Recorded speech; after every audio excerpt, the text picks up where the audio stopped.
Looks like they're just feeding out the map a little bit, going to a normal setup, seeing what's available to them, seeing if there's any pressure from the CTs being applied. There it is. Yeah, Fox. So secondary op. Fox not normally going for it. They keep it off Michaelele, and that's what the result is.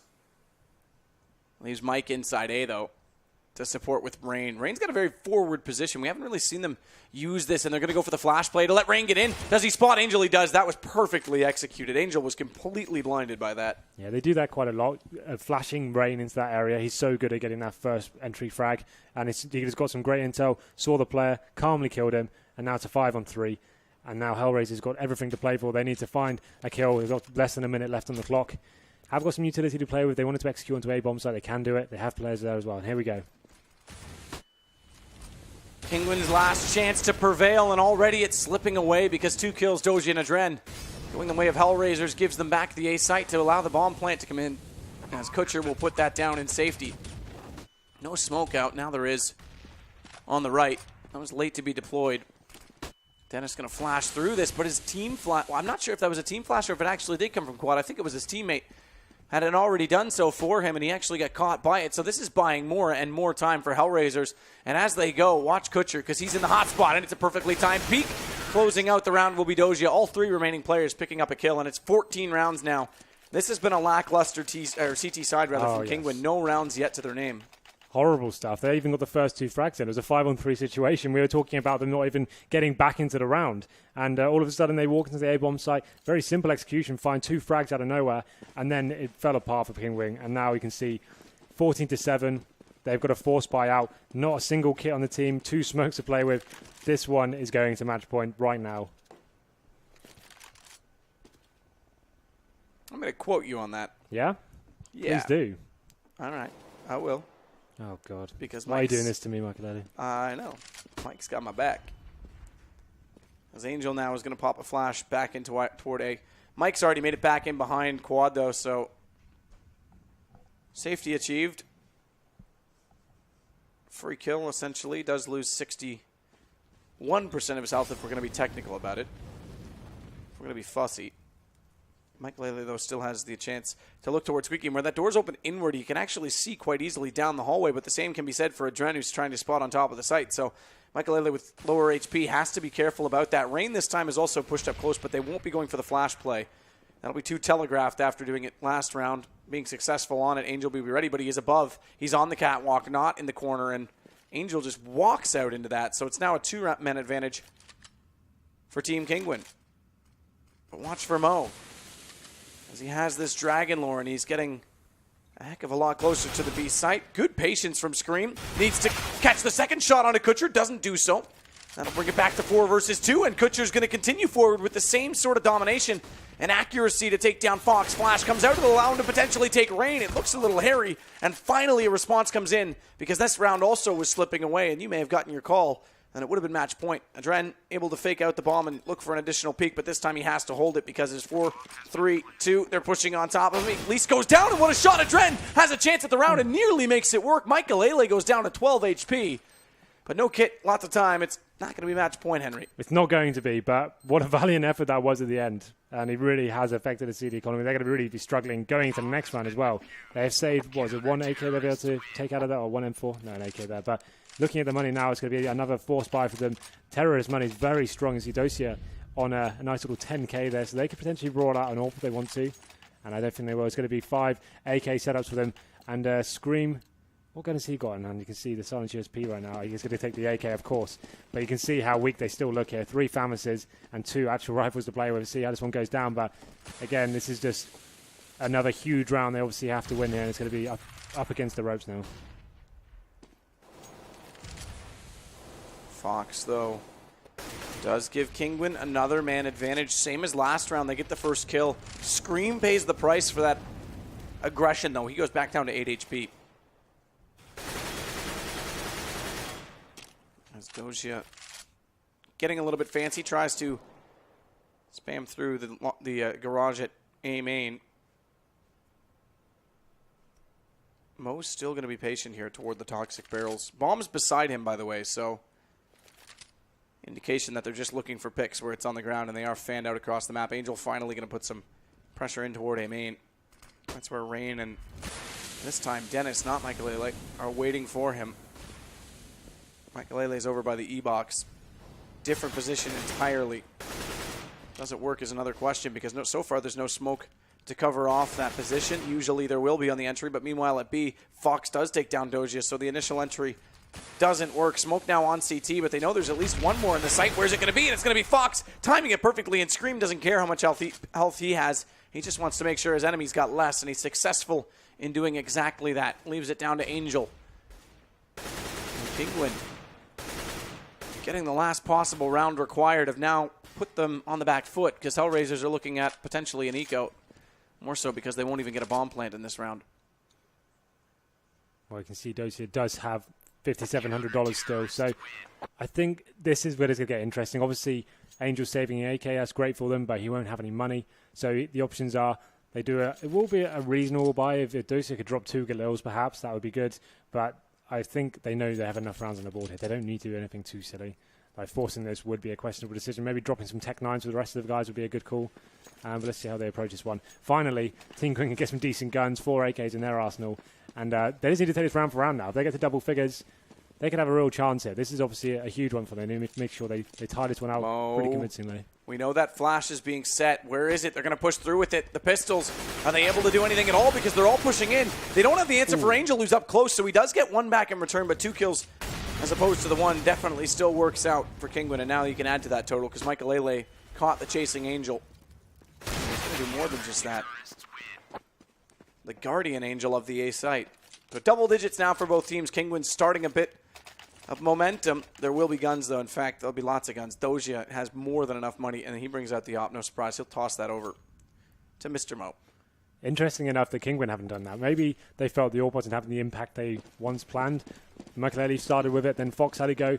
Maybe, I guess the money is not great for them right now, but they definitely could afford one if they wanted to. But maybe sticking to the 5 rifles seems to be working out better for them. We've seen a lot of smokes on the A side, too, so Michaelele actually dropped it off a little bit earlier to Fox, like you were saying. Yeah. Just, again, those smokes make it so much harder to hold that position. And rather than switch the man, although they did bring Dennis over 1 round, they've switched the weapon. Oh, that spam, though, from Michaelele. That was straight through the door. 100 HP down to 0. All headshots. That was sick. And that's going to be a great opening kill for them. Those of you could have been wondering what in God names just happened to him. He almost did the same thing, though, if we look at Michaelele's health. You're right. That was a crazy exchange. You got to wonder if he's going to ask the question or thinking in his head that he must have hit him, because the angle would have been similar. So Kutcher's smoke set for quad. Naturally, I would expect the Drens goes toward Red Crate. Covers off highway. It gives Michaelele a harder time of getting back inside the site. But again, he rotated out to be more passive. He wants to play the support role now for Dennis and Rain. So Kutcher's lands in front of Rain. It's on the opposing side. Now they walk in, and Dennis through again. That goddamn forklift. You just can't shoot through it so easily. Rain has to recover from that position now. Smartly gets out of the site, using the box for coverage, and just making sure he's not going to get pushed through that smoke, because Michaelele will be able to help him in that position, but not if he gets too far overextended. But now they can take the site back because Scream's there to help, and Fox will eventually find his anticipated target. It's 14-11. Yeah, that execute was really taken down with that initial frag as well. They were missing the man. They didn't intend to lose anyone going into that one. Came into the bomb site, like you said, Rain being very clever there, ducking and weaving between the bomb site and then rushing the bomb as it went down as well. That was such a vital frag from him. And it picks him up the 11th round now. And all of a sudden, they look like they're alive. The HellRaisers are now onto an eco round, no armor, 1 set of utility. That's going to be Angel with a smoke and a HE grenade. And it looks like they're going to favor towards the A bomb site again. But this should be another round tied up. If Kinguin can just hold on and not give anything away this round, they can have a fighting chance to get it back into this.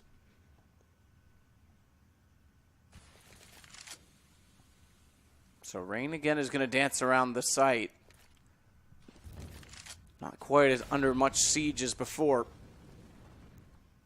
And they have gone back to Michaelele playing in his default. This gives Dennis back middle. So this is exactly how Kinguin started the half. They've just made the according adjustments, and they've been correct in most cases. Interesting that Scream's all the way over at B because there hasn't been any action there, so we haven't really seen the same totals from him as Michaelele continues to be the man who puts his best foot forward. Dennis goes back down toward middle.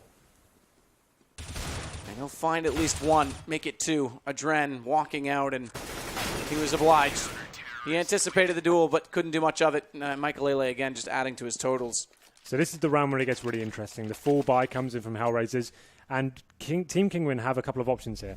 I would suggest they do something pretty aggressive, maybe flash Rain in into the A storage area again and try and stop any sort of push. I think actually pushing Squeaky Door as well would be a great shout, just because you know there's some sort of set piece will be coming in from HellRaisers, be trying to adapt to what's going on, and why they've lost, is it 5 rounds in a row now? Yeah.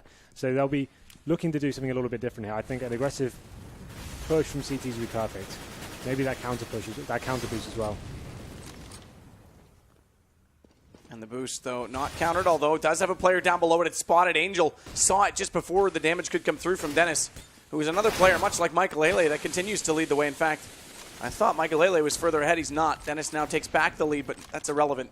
It comes back to Rain to find Doja, and that gives the man advantage. That is relevant, because now Kinguin have a real chance to close in on yet another round. Bring this back so close. If only they could have strung the momentum a little bit sooner. Instead, they still have to play from behind, and it's still so fragile. As Kutcher spots up one in the back of the site, Nade over the top, they'll trade each other.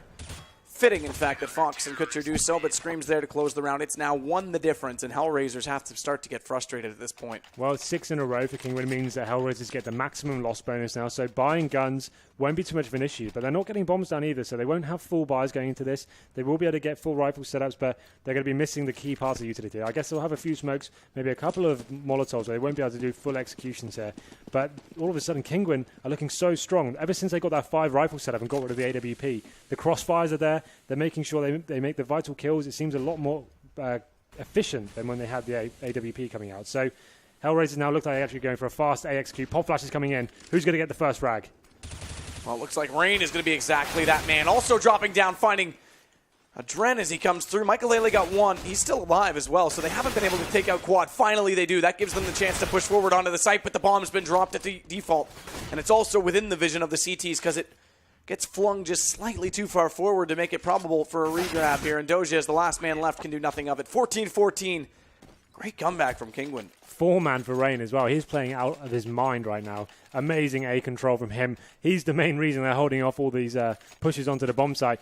And this is really difficult for HellRaisers now. They'll be going in with a really shoddy buy and looking down the barrel of match point to Team Kinguin on the second map. This is getting a bit troublesome for them. What can they do here? The executes aren't working. The picks aren't working. It seems like Kinguin really have arrived since they switched their mentality to the rifles.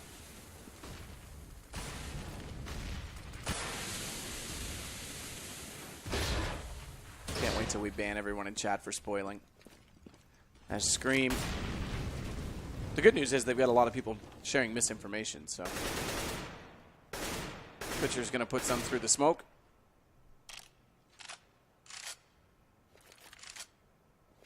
Doja wants out the doorway. So very slow approach because HellRaisers yet to find an opening in the last 7 rounds. As it's all come back. This half split with 6 to start for HellRaisers is completely canceled. And if they want to execute now, they're not going to have much to do with it. Looks like this is it. Molotov coming in. That's going to slow them down even further. And that's a wasted smoke essentially for them. But the frag does come in from Angel onto Makalele. Double flash on Highway just to make sure that they could shift their attention back to A fully, not have to worry about a flank immediately coming up without direct mid control. But Dennis has done the task. He's taken down Adren. But now the mid push comes in. It's Kutcher to find the first kill. And now that Doja's found Rain, they should get this bomb plant. Finally, HellRaisers with something working for them. A man advantage and a full rotation for Kinguin. And it all changed just simply by taking mid. That Molotov bouncing rather awkwardly. Fox carefully and cleverly gets up on the ledge to crawl over top of it. Still takes some damage from it, but gets a kill, making this probable. Doja's at the doorway. Smart place to be as this bomb continues to tick because he'll be able to spot the cross, but it's ticking faster and faster. The trades go either way. Screams into a one-on-one. He's got the kit, but he doesn't have any utilities to bait this out from Doja, and he didn't spot him on the way by. He has to know he's there. He'll bait this out, but he's got to hold it. And unfortunately, that door opens up. Scream's just going to get off it, get the kill, but it's going to be match point now for HellRaisers. Wow. What a round to do it as well. Absolutely nothing to play with in terms of the utility. Just had to force by, go out together, and they made that first pick onto Makalele as well. That's where it started to fall apart, and they won the clutch to one-on-one situation. like you said, Scream had nothing to play with there. He's been very quiet this game, actually. He's going to be sitting at the bottom of the scoreboard on 13 frags. That could have been the moment for him to step up. But now it looks like Kinguin have opted to go for a dual AWP setup. After we've been saying how strong this rifle player has been, they're doing something very audacious now. 3 players going towards B. It's going to be a full-on B push and the AWP to cover them. Is this going to pay off? I'm not so sure. Shots continuing to push forward, though. Delay. What HellRaisers hope to achieve. 1 HP, though, for Scream. As Michael finding the opening pick on Doja gives them a chance to force this overtime. Remember, we saw an overtime last night in the North American qualifier. Double overtime in Game 5. It was the first one that we did see. It's MR10 if we get there, but we're getting ahead of ourselves because there's still a job to be done. And with Scream on low HP, as is Fox, that's B very weak. Now, HellRaisers don't know what we know.